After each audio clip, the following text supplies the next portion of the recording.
परमेश्वर के नाम में आप सभी को जय मसीह की।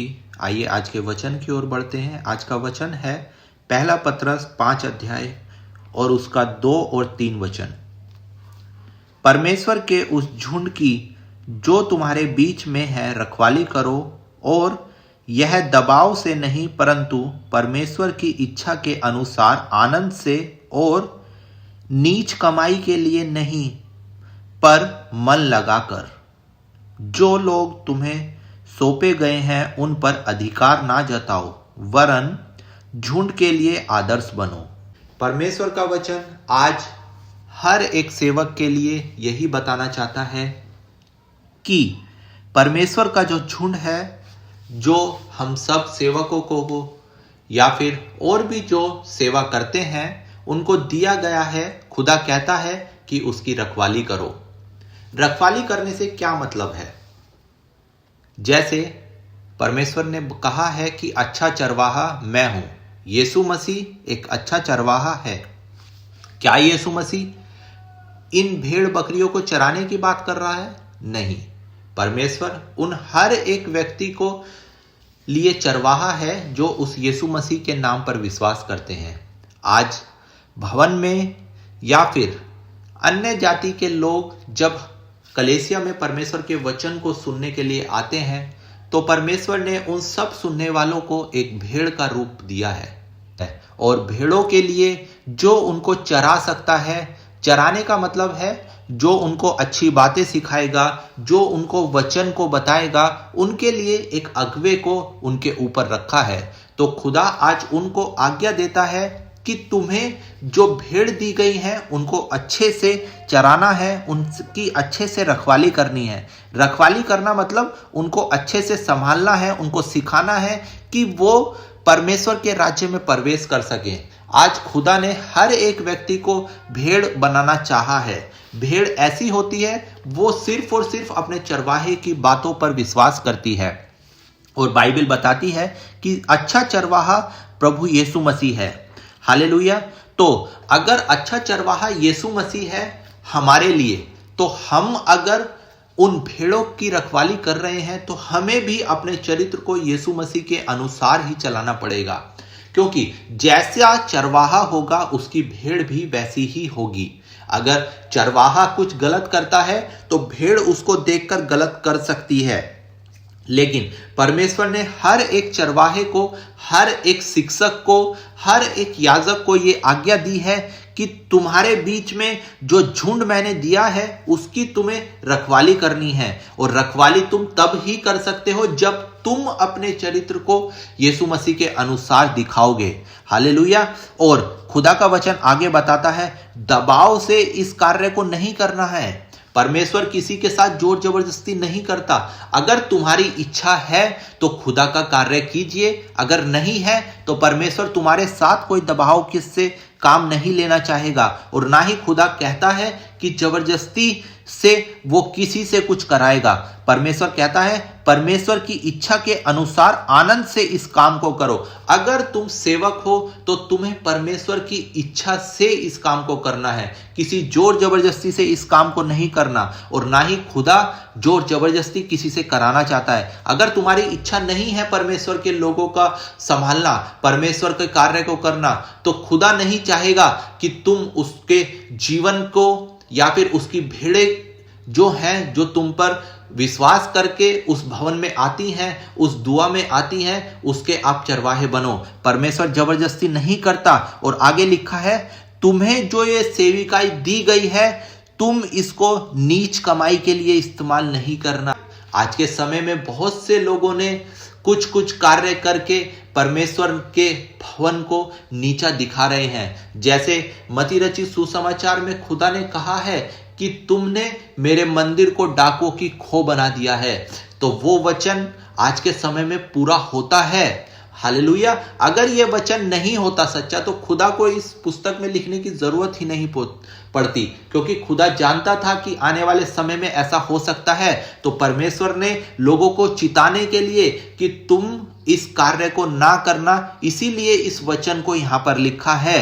हालेलुया। और आगे इस वचन में भी आप यही सीख सकते हो कि खुदा ने कहा है परमेश्वर की इच्छा के अनुसार आनंद से, और नीच कमाई के लिए नहीं, पर मन लगाकर इस काम को करना है। हर एक सेवक को खुदा ने जो भेड़ दी है, जो आज्ञा दी है, उन पर चलते हुए खुदा के कार्य को करना है, ना कि जोर जबरदस्ती से। अगर आपकी इच्छा नहीं है तो खुदा आपके साथ कोई जबरदस्ती नहीं करेगा। आगे वचन बताता है, जो लोग तुम्हें सौंपे गए हैं उन पर अधिकार ना जताओ। परमेश्वर ने, यीशु मसीह ने जो भेड़ आपको दी है उस पर आपका कोई अधिकार नहीं है, क्योंकि भेड़ें खुदा की हैं। यीशु मसीह ही है अच्छा चरवाहा, वो ही उन भेड़ों को तुम्हारे पास भेज रहा है।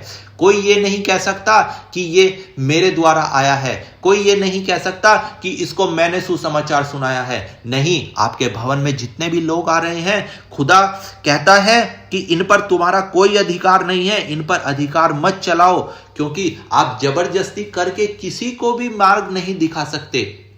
अगर कोई अपनी इच्छा से आपके साथ नहीं चलना चाहता तो आप जबरदस्ती उसको अपने साथ नहीं लेकर के जा सकते। तो अधिकार ना जताओ, वरन झुंड के लिए आदर्श बनो।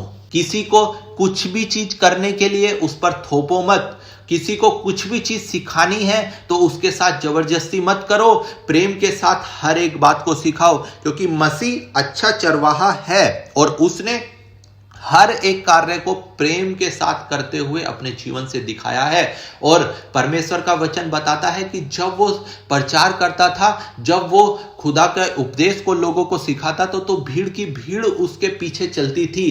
क्या वो किसी के साथ जबरदस्ती करता था? नहीं, वचन नहीं बताता कि यीशु मसीह ने किसी के साथ जबरदस्ती की, लेकिन कुछ तो ऐसी बात खुदा अपने जीवन से उन लोगों को दिखाता था कि वो उसके पीछे पीछे हो लेते थे। तो आज उसी प्रकार परमेश्वर के वचन में यहां लिखा है कि आपको इस झुंड के लिए आदर्श बनना है। आदर्श तभी आप बन पाओगे जब आप अपने जीवन को अच्छी रीति से लेकर के चलोगे। अगर हमारे जीवन में ही कोई कमी होगी, सेवक के जीवन में ही कोई कमी होगी, क्या आप दूसरे के लिए आदर्श बन सकते हैं? आप सोचिए, कोई चोर किसी अच्छे व्यक्ति के लिए आदर्श बन सकता है? कोई डाकू किसी अच्छे व्यक्ति के लिए आदर्श बन सकता है? कोई आज गलत काम करने वाला, क्या आप उसे अपना आदर्श बनाएंगे? नहीं। परमेश्वर कहता है कि तुम्हें आदर्श बनना है। तो अगर तुम्हें उन भेड़ों के लिए आदर्श बनना है तो आपको अपने जीवन को अच्छी रीति से चलाना पड़ेगा। परमेश्वर की हर एक आज्ञा को आपको अपने जीवन में मानना पड़ेगा। किसी के साथ आप जोर जबरदस्ती नहीं कर सकते। आपने परमेश्वर का वचन सुना है, उन पर अधिकार ना जताओ। अधिकार किसी पर नहीं जताना है।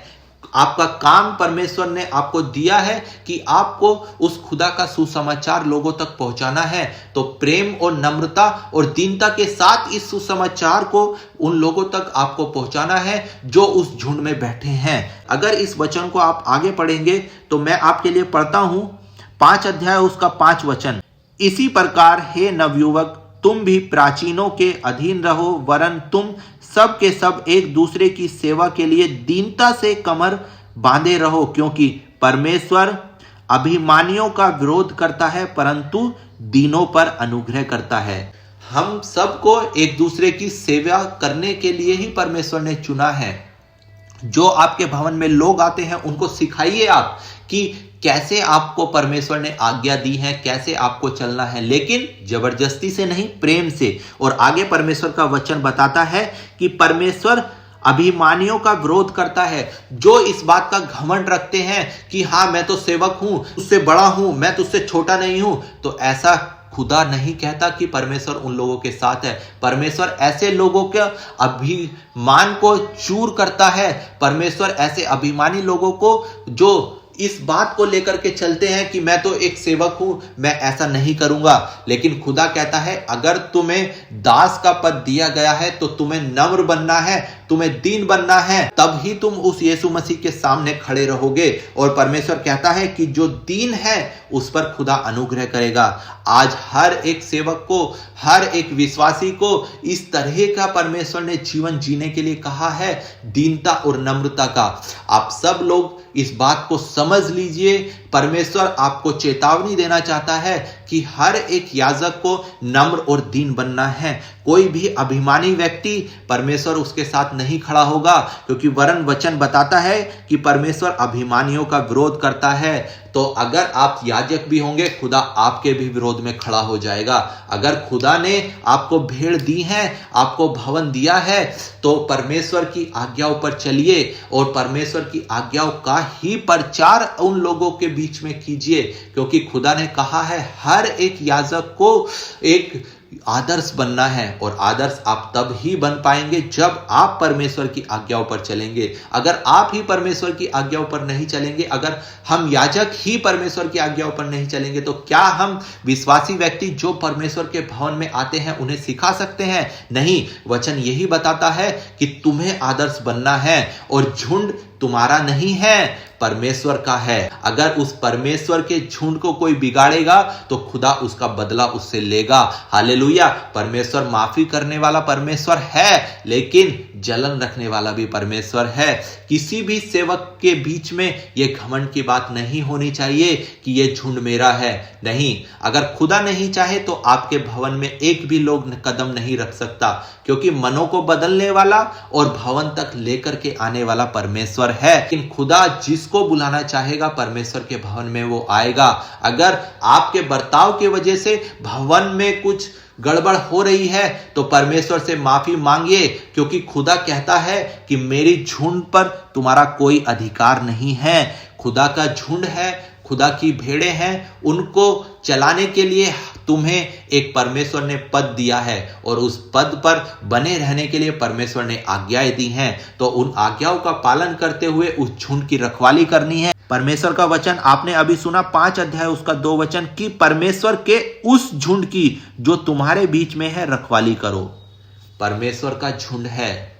कोई सेवक ये नहीं कह सकता कि ये मेरे द्वारा बचाए गए हैं। नहीं, खुदा ने आपको एक नौकरी दी है, आपको उनको रखवाली करने के लिए एक पद दिया है, तो उस पद का इस्तेमाल आपको करना है। वरन ये झुंड आपका नहीं है, परमेश्वर के उस झुंड की आपको रखवाली करनी है जो उस खुदा ने आपको दिया है। और वो आप जबरदस्ती नहीं कर सकते।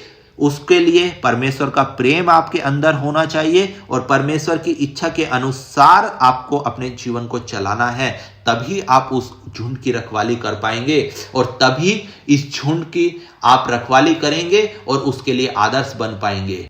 हर एक विश्वासी को आज परमेश्वर के अधीन चलने की जरूरत है, क्योंकि परमेश्वर का वचन याजकों के लिए ही नहीं कहता, और भवन में आने वाले, उस दुआ प्रार्थना में आने वाले लोगों के लिए भी परमेश्वर का वचन यही कहता है कि हर एक विश्वासी को उसके लिए जो शिक्षक परमेश्वर ने ठहराया है उनके अधीन रहना है।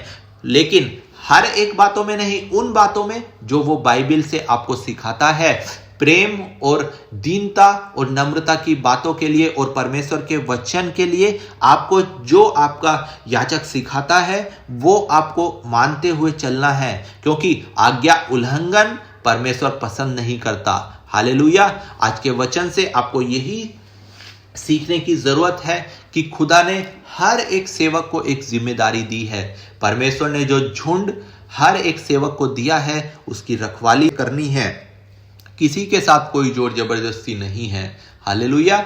ना ही तो सेवक के साथ कोई जोर जबरदस्ती है।